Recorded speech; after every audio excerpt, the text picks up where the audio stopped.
I just washed my hair and I could not wait to do another video and talk to all of you guys about this. First of all, I'm still so excited about washing my hair. The lather and my shampoo, I can't wait to see what my gray hair looks like today compared to last week or last month. It's all really exciting. And on top of that, I did use a hair dryer today, but I was very conscious of the fact that I didn't want to overuse it. And then when I did my hair, I put it into this half ponytail, I think it's called. And I was like, why have I not done this in years? Thank you, Janice, who suggested this on my channel. You're so right. Like, it opens up the face. Not only that, but you can see my earrings. Like, I wear earrings all the time, and I don't remember being able to see them or anybody else being able to see them. And I was thinking about why I don't do this. And I think in the past, when I actually had a ponytail, it felt like the tightness from the band that would cinch it here didn't feel comfortable to me. I liked my hair just loose. It just felt more relaxed. But I think subconsciously this time around, it was that this whole front of my hair is really gray compared to the rest. And I think subconsciously I was not sure if I was ready to like expose all the gray, but I'm like, what am I doing?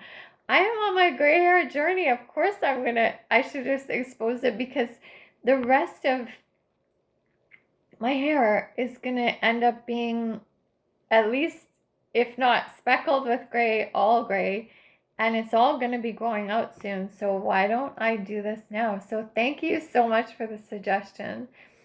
And yeah, getting out of my bathtub was a little difficult today, because just making that step over, and it made me think about, I've been apartment hunting, as some of you guys know, and I've been seeing more apartments lately. And I was thinking again about what I had said about like wanting a walk-in shower. That would be amazing, rather than a bathtub. And I have felt so good going to see apartments in the past few days, especially since that video that I shared with you guys about how we know what we need more than other people do. Like, we know more what our needs are than anybody else.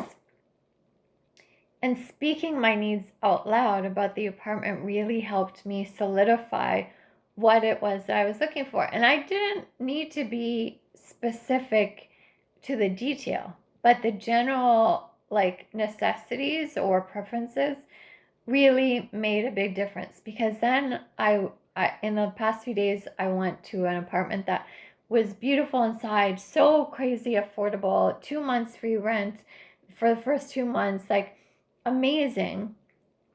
But the atmosphere around it, even though the shops and restaurants and coffee shops are nearby, like for me to walk those crosswalks, they're kind of busy.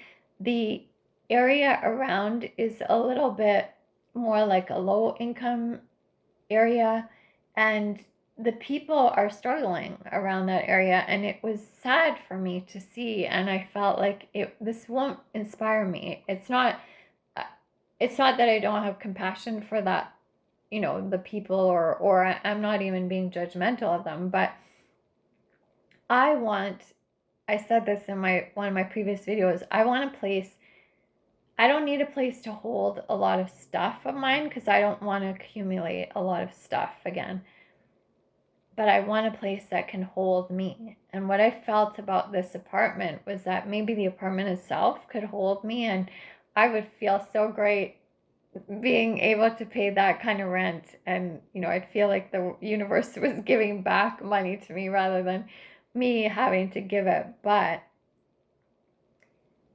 I would not feel like the outer atmosphere of that space or that area of town would be giving back to me. I would feel like my heart would be going out to the people there. I would feel, it wouldn't make me feel unsafe, like my life is in danger, but it would make me feel, yeah, a little sad. And I want something that inspires me and lifts me up and holds me and propels me forward. And I want something that helps me grow. So that was interesting. Another place was way out of my budget, but I went to see it anyway. And it was a good place, but I didn't think that it was worth the money that was being asked for. The area was amazing and central and all of that. And the person showing it asked the right questions and really listened to what I was saying I needed. But yeah, way out of my budget. And they didn't have the walk-in shower option. And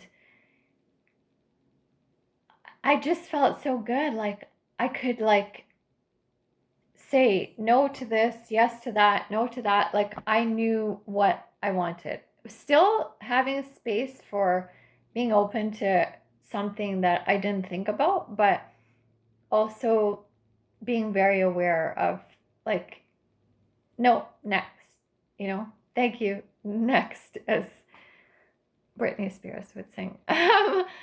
Speaking of which, this actually really applies to relationships as well, because in the past, I thought I knew what I wanted. But if I went into a relationship and my needs and wants were not lining up with my actions, so if I was saying I want a serious relationship, or that I'm looking for something long term, or that I'm looking for someone who lives locally, or that kind of thing, but I was still saying yes to dates with guys that lived far away or were only in town for like a few days, or someone that very clearly wasn't looking for something long term, I was being confusing to myself, and I was not aligning my words with my actions. And I didn't go into the situations clearly knowing what I wanted, and also believing that it's out there. Because that's the tricky thing with apartments, with dates, with relationships. If you feel like you know what you want and you decide it beforehand, but you think that the universe is showing you, or like around you, you're not finding what it is that you want, and it feels like it doesn't exist, then you will compromise that. And I was doing that in dating and relationships. And there was an amazing relationship coach that pointed this out to me. We had a phone call, or like a video call, and he said, "It sounds like you're not really clear about what you want." And I was so offended. I was like, no, how could he say that? Like, I'm very clear. I know what I want. And at the end of the call, I thought, this guy doesn't know what he's talking about. Well, it turns out he knew exactly what he was talking about, because it took me a long time to realize that he was so right. Like, I felt like I knew what I wanted while I was in those situations, but the way that I was acting was not in line with what I was saying I wanted. And the key to any of those situations, whether it's apartment, relationship, job, whatever, is to decide beforehand what you want. Because even now, I see it in my friends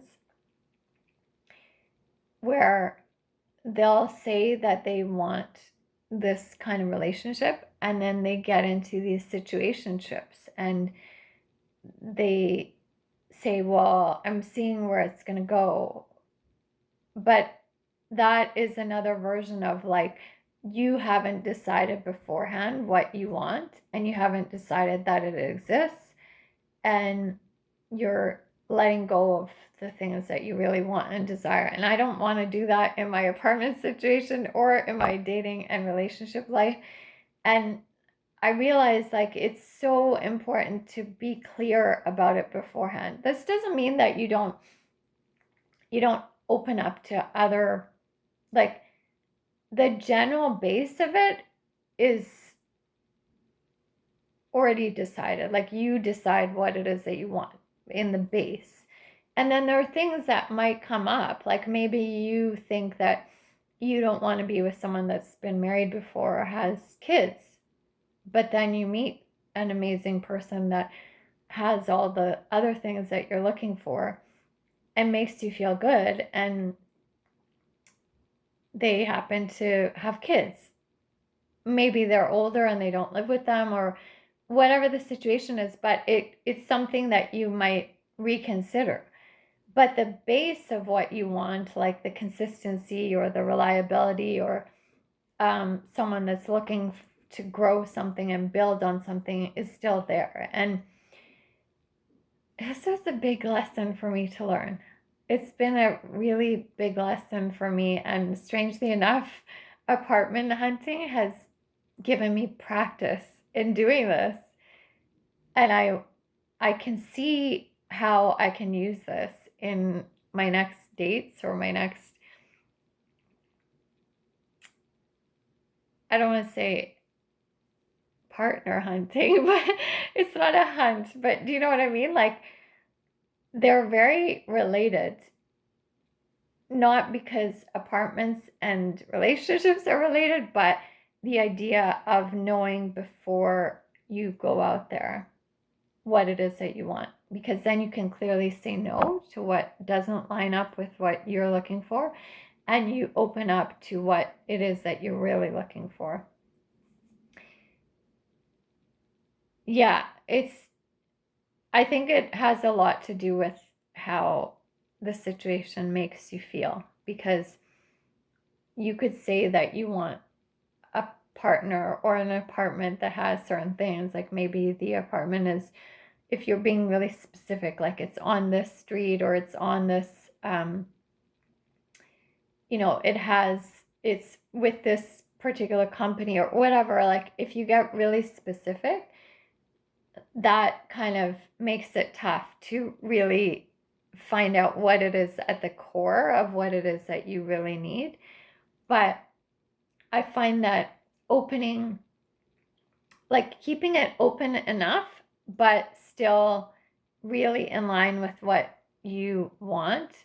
When you go into a place or when you're around someone, how they make you feel. And if you're in touch with what your needs are, how someone makes you feel when you express those needs or line up with those needs, you can tell whether that person is lined up with the kind of life that you want, whether that's relationship or apartment hunting. And yeah, I think I've really narrowed it down to my apartment situation, but I'm going to give it a little bit longer and still be open to something else that comes up, but not something that's out of alignment with all the things that, actually, they're not many things, but they're important things that I'm looking for. And I'm going to make sure I do the same thing with relationship and dating as well. So it's been really good practice. Thanks for listening. I will be here again soon.